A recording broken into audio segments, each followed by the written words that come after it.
Vou falar agora sobre a engenharia e a arquitetura na segunda metade do século XIX. Os progressos da engenharia na segunda metade do século XIX podem ser seguidos através das exposições universais de 1851 em diante. As exposições de produtos industriais dizem respeito à relação direta que se estabelece entre produtores, comerciantes e consumidores depois da abolição das corporações. Durante a primeira metade do século XIX, as exposições permanecem nacionais. Isso deve-se ao fato de que quase todos os países, com exceção da Inglaterra, impõem fortes limitações ao comércio externo a fim de proteger as nascentes industriais locais. Somente depois de 1850 é que a situação é modificada. Primeiro a França, depois os outros países atenuam as barreiras alfandegárias e as últimas possibilidades do comércio internacional refletem-se nas exposições, que se tornam universais. A primeira exposição universal é aberta em Londres, em 1851. Os autores dessa iniciativa são Henry Cole e o príncipe consorte Alberto. Escolhe-se como sede o Hyde Park, que institui-se em 1850 como um concurso internacional para o edifício a ser construído, do qual participaram 245 competidores.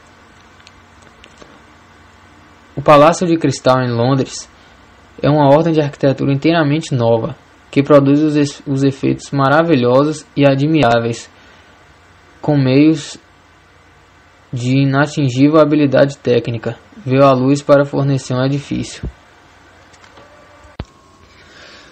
Depois da exposição, o palácio é desmontado e remontado em Sydenham, em uma colocação rural idealizada pelo mesmo Paxton, onde fica até o incêndio de 1937. A importância do Palácio de Cristal não se encontra na solução de importantes problemas na estática, nem na novidade dos procedimentos de pré-fabricação, e tampouco nas previsões técnicas, mas sim no novo relacionamento que se estabelece entre os meios técnicos e os fins representativos e expressivos de edifício. Primeira Exposição Universal Francesa em Paris, promovida por Napoleão III.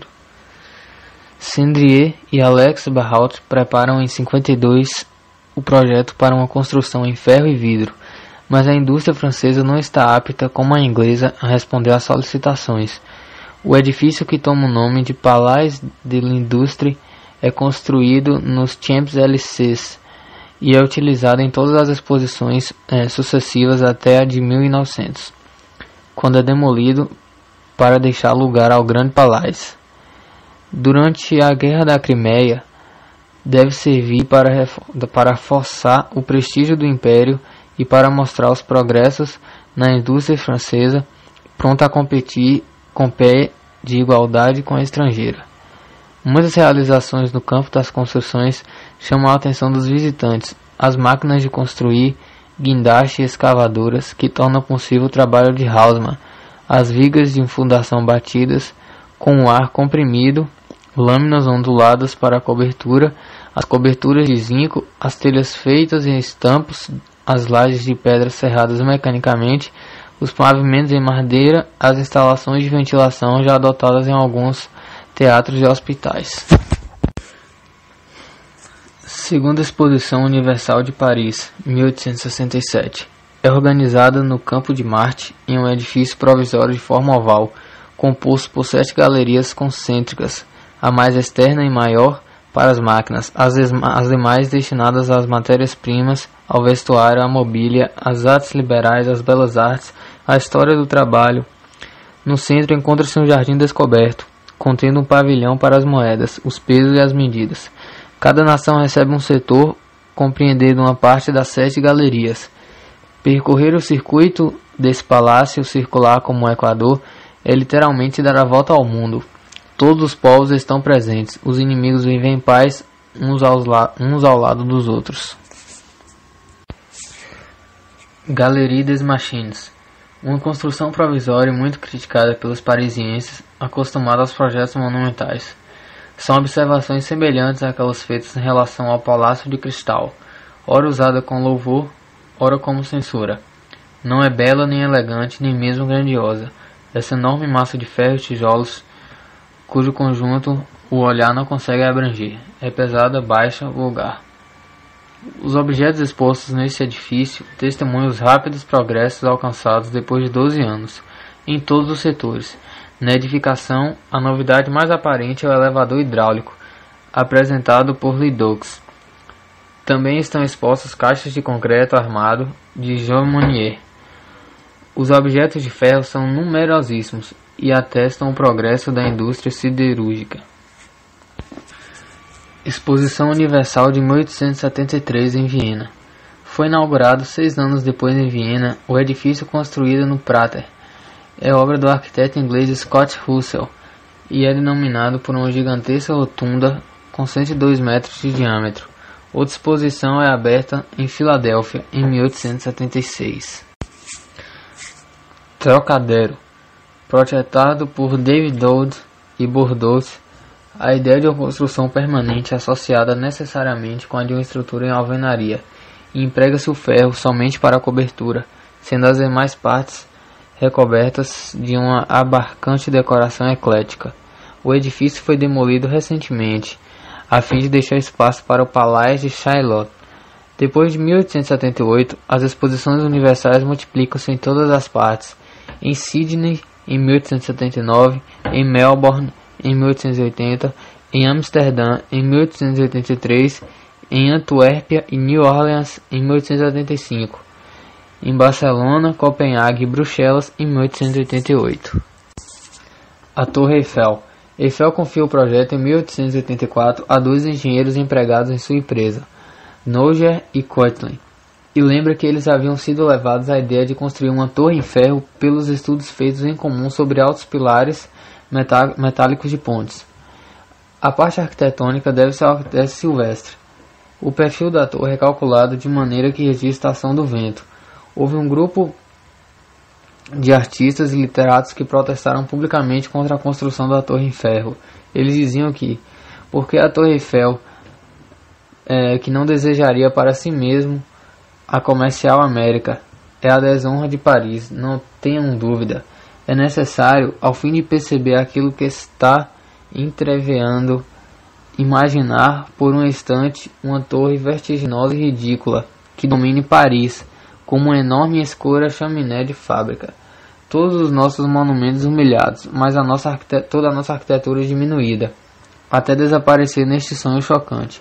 Muitos técnicos sustentam que a torre está destinada a desmoronar, pelo ceder das estruturas ou das fundações. Quando a torre é terminada, em 15 de abril de 1889, muitas reações contrárias modificam-se para favoráveis. Se a empresa refletir a ideia dos leitores, devemos pensar que a opinião pública em seu conjunto é favorável. Face ao fato e que fato concretizado, é preciso inclinar-se. Também eu, como muitos, disse e acreditei que a Torre Eiffel fosse uma loucura, porém uma loucura grande e orgulhosa, bem firmada sobre pernas arqueadas, sólida, enorme, monstruosa, brutal. Disse já que, desprezando os assovios e os aplausos, ela vai de um golpe só procurar desafiar o céu, sem ocupar-se com aquilo que agita os seus pés. Ecletismo. Em 1840, na França, em reação à predominância do estilo greco-romano, os arquitetos começaram a propor em suas obras a retomada de outros estilos históricos, tais como o gótico e o romântico. Era a arquitetura ensinada nas escolas de belas artes, de certo modo perdida na convicção de que o estilo é mais importante que a técnica. O resultado foi uma tentativa de inovar modelos definidos através da mistura de estilos e na época era vista como técnica pura aplicada a obras de engenharia.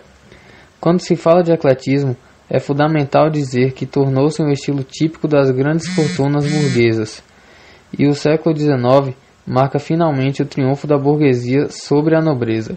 Então o ecletismo torna-se o estilo artístico preferido dessa burguesia triunfante, ostentando a prosperidade econômica na arquitetura. Crise do ecletismo. Enquanto a técnica das construções se aperfeiçoava, a cultura artística tradicional entra em crise. Sobre essa discussão, houve então uma forte preocupação da categoria, e em 1863, Viollet-le-Duc e os racionalistas obtiveram o decreto de Napoleão III para reformar a Escola de Belas Artes e reformular a ordem dos estudos e o que se iria estudar. Eles queriam trazer um sentido mais liberal, atuando a orientação clássica. Todavia, a academia não aceitou tais condições e a partir daí começou uma violenta polêmica, que só terá fim em 1867, com um decreto que privilegia a academia. O ponto principal da discussão era a inclusão do estudo da Idade Média, da Antiguidade e do Renascimento, mas a verdadeira controvérsia diz respeito ao ensino técnico e suas relações com a formação artística. Em 1866, houve um concurso para contratar arquitetos, mas o júri constatou que os candidatos não possuíam conhecimento suficiente sobre a Idade Média.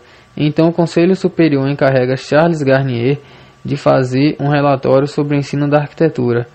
E nesse relatório ele diz que a escola não tem e não pode ter preferência por qualquer estilo, uma vez que ensina a disposição por qualquer estilo, uma vez que a composição, o raciocínio, a harmonia das formas, a oposição, isto é, os elementos primordiais da arte estão inclusos.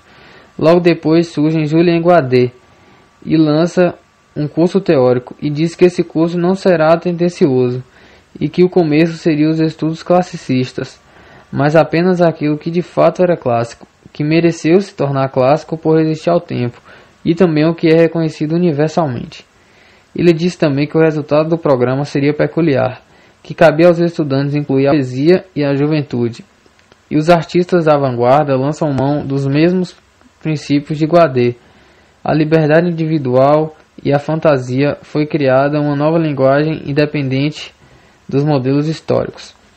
Naturalmente, o ecletismo tradicional sobrevive por muitas décadas, todavia destituído de toda sustentação interior, e é impedido para posições sempre mais retrógradas.